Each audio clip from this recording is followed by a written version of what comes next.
Praise the lord. మన ప్రభువును రక్షకుడైన యేసుక్రీస్తు నామంలో మీ అందరికీ వందనాలు.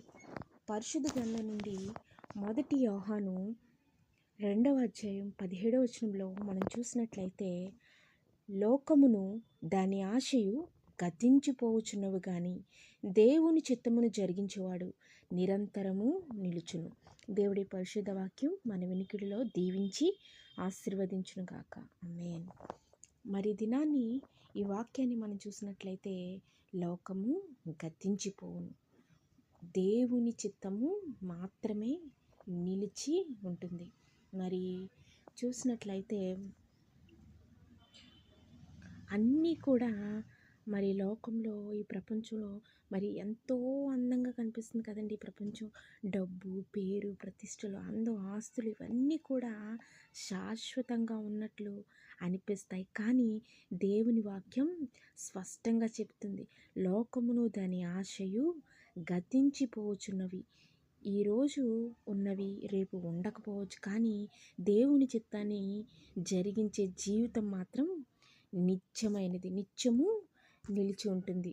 దేవుని చిత్తం ఎప్పుడు కూడా శాశ్వతమైనది. ఆయన చిత్తాన్ని ఎప్పుడు కూడా ఆయన జరిగించేవాడిగా ఉన్నాడు కదండి. మన జీవితాల్లో, మన అనుదిన జీవితాల్లో దేవుని కృప లేకపోతే మనం బ్రతకలేం కదండి.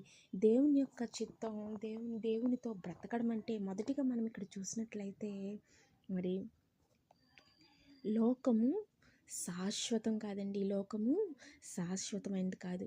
మనం ఈ లోకంలో అనేకమైనవి చూస్తూ ఉంటాం. మనం కట్టిన ఇల్లు, మనం ఎంతో అందంగా ఇల్లు కట్టుకుంటాం కదండి. చాలా ధనాన్ని కూడబెట్టుకుని కొన్నిసార్లు చాలా ఇష్టంగా కట్టుకుంటాం ఇల్లు. కానీ అంతా ఇష్టపడి కట్టుకున్న ఇల్లు అయితేనేమి, మనం ఎంతో కష్టపడి దాచుకున్న ధనాన్ని అయితేనేమి, మరి మన శరీరం కూడా ఒకరోజు మనల్ని విడిచిపోతుంది. ఇవన్నీ కూడా శాశ్వతమైనవి. ఇవన్నీ కూడా ఒకరోజు గతించిపోతాయి. మరి మత్తయి సువార్త 24వ అధ్యాయం 35వ వచనంలో మనం చూసినట్లయితే, ఆకాశమును భూమియు గతించును కానీ నా మాటలు ఎన్నడూను గతింపవు. చూసారండి, ఆకాశం భూమి కూడా ఒకానొక రోజున గతించిపోతాయట, కానీ దేవుని యొక్క మాటలు మాత్రం ఎన్నటికీ గతించిపోవు. అలా నిలిచి ఉండే మాటలు, ఎప్పటికైనా నిలిచి ఉండే మాటలు.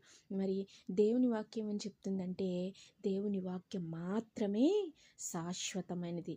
పరిశుద్ధ గ్రంథంలో వ్రాయబడిన ఒక్కొక్క మాట కూడా, ప్రతీది కూడా శాశ్వతమైనవన్నీ కూడా మనకు దేవుడు అనుగ్రహించిన వాగ్దానాలు. మనం ఉదాహరణకి మనం ఈ లోకంలో చూసినట్లయితే, మరి ఉదయం వికసించిన పువ్వు సాయంత్రానికి వాడిపోతుంది.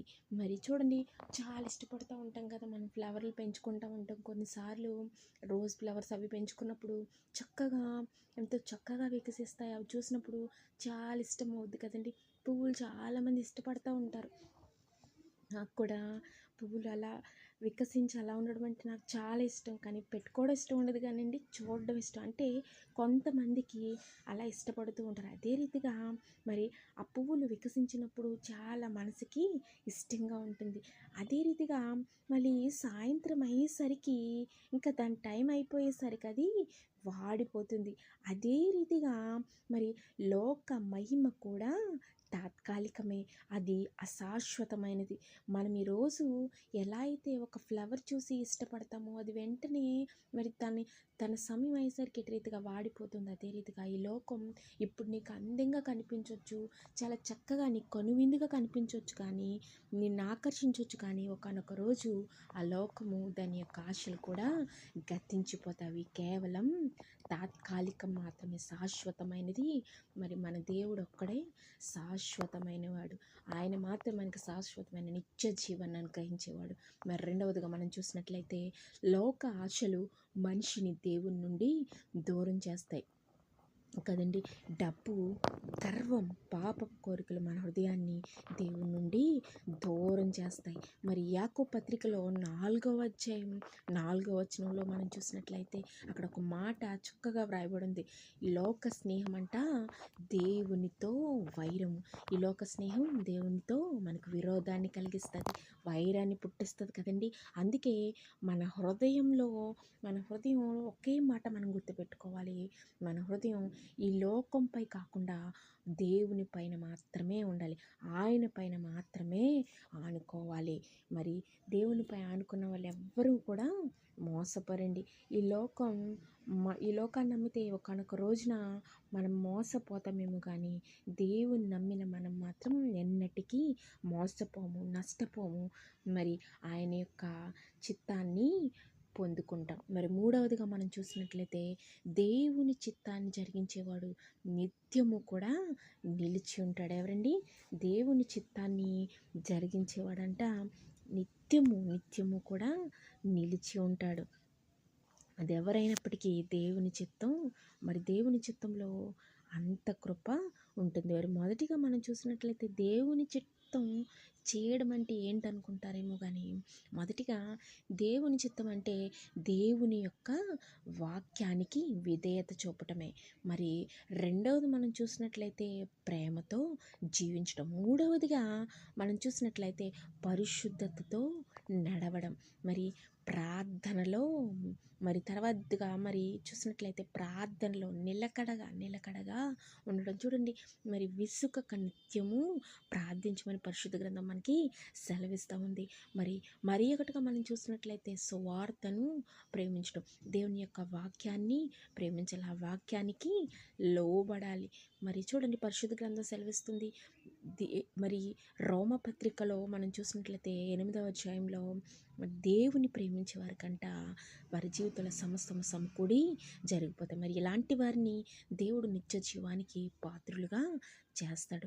మరి ఇంకొకటిగా మరి నాలుగవదిగా మనం మరి కొన్ని ఉదాహరణలు మనం చూసినట్లయితే కొంతమంది బయట నుంచి ఎక్కడి నుంచో కాదు కానీ ఈ పరిశుద్ధ గ్రంథంలో ఉండే కొందరిని మనం ఈ సమయంలో మనం గుర్తు చేసుకున్నట్లయితే మరి వారు ఎట్టి రీతిగా దేవుని యొక్క చిత్తంలో నడిచారో, దేవుని యొక్క చిత్తంలో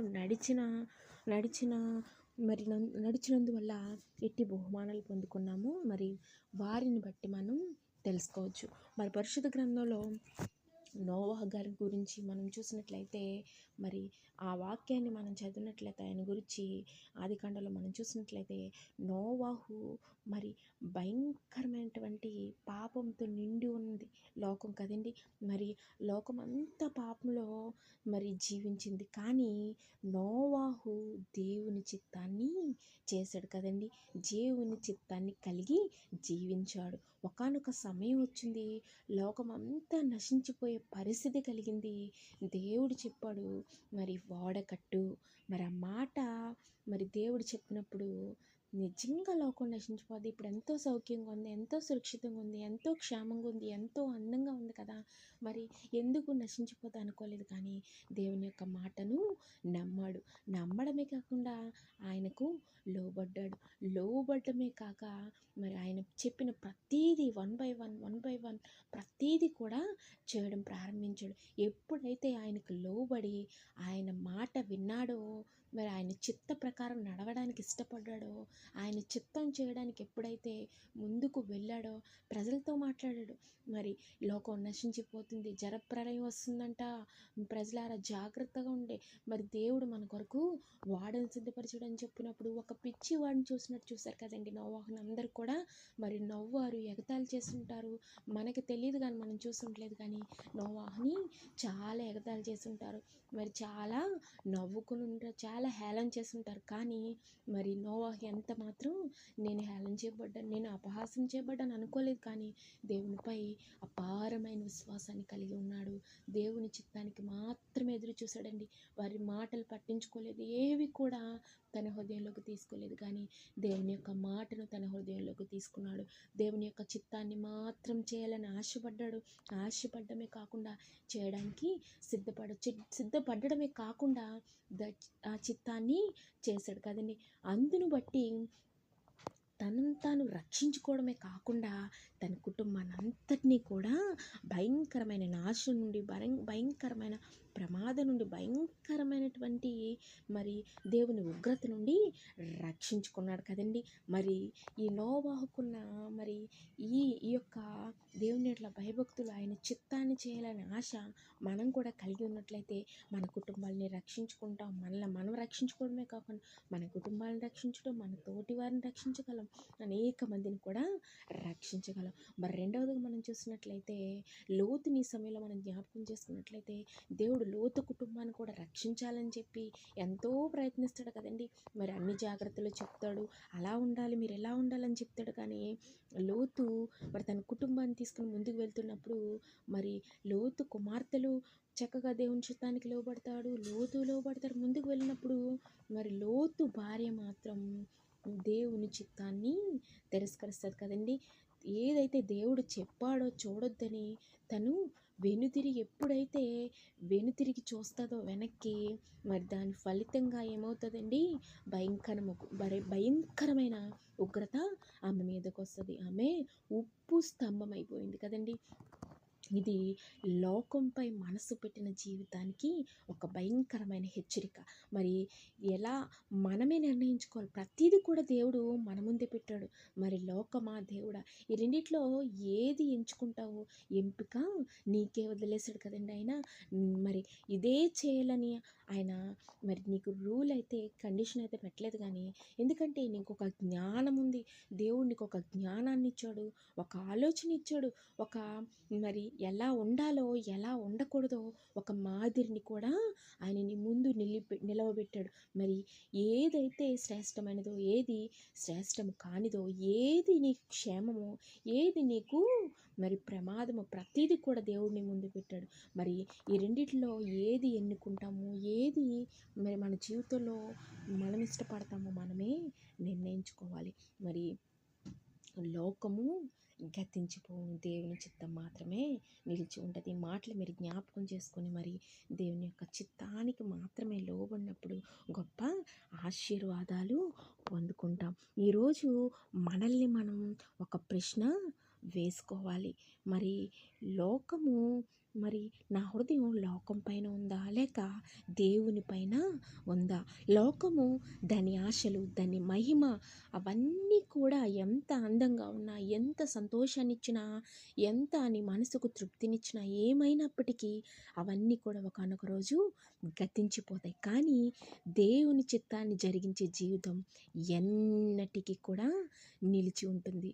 మరి ఈ దినాన్ని మరి కొలసీయులకు రాసిన 3వ అధ్యాయం మరి 2వ వచనం మనం చూసినట్లయితే, భూమి మీద ఉన్న వాటి మీద కాక మరి పైనున్న వాటి మీద మాత్రమే మీ మనసు నిలుపుడని పరిశుద్ధ గ్రంథం మనకి సెలవుస్తుంది. వాక్యం ప్రకారం మనం చిన్ని ప్రార్థన చేసుకుందామండి. మరి మహోన్నతుడ, మహాగండ నాయన, నీ పరిశుద్ధమైన నీ గొప్ప నామానికై, నీ ప్రశస్తమైన నీ ఉన్నతమైన నీ గొప్ప నామానికైనా నీకే వందనాలు, స్తుతులు, స్తోత్రాలు చెల్లిస్తున్నాం నాయన. సమస్త ఘనత, మహిమ, ప్రభావాలు నీకే చెల్లిస్తున్నాం. మరి ఈ దినాన్ని మరి ఒక్కసారి నాయన మమ్మల్ని జ్ఞాపకం చేసుకుని నాయన, ఈ లోకము తాత్కాలికమైనది, దాని ఆశలు మరి తాత్కాలికమైనవి. వాటి యొక్క మరి ఆశలకి మమ్మల్ని బానిసలుగా కాకుండా నీ చిత్తాన్ని జరిగించే పిల్లలుగా మమ్మల్ని మార్చండి. నీ వాక్యంపై మాత్రమే మా మనసును నిలిపి నిత్య జీవానికి పాత్రులుగా మమ్మల్ని నడిపించండి. యేసు నామంలో ఈ కొద్ది ప్రార్థన ప్రార్థిస్తూ నిన్ను అడిగి వేడుకొంచున్నాం తండ్రి. ఆమేన్. God bless you. దేవుడు మిమ్మల్ని దీవించును గాక. ఆమేన్.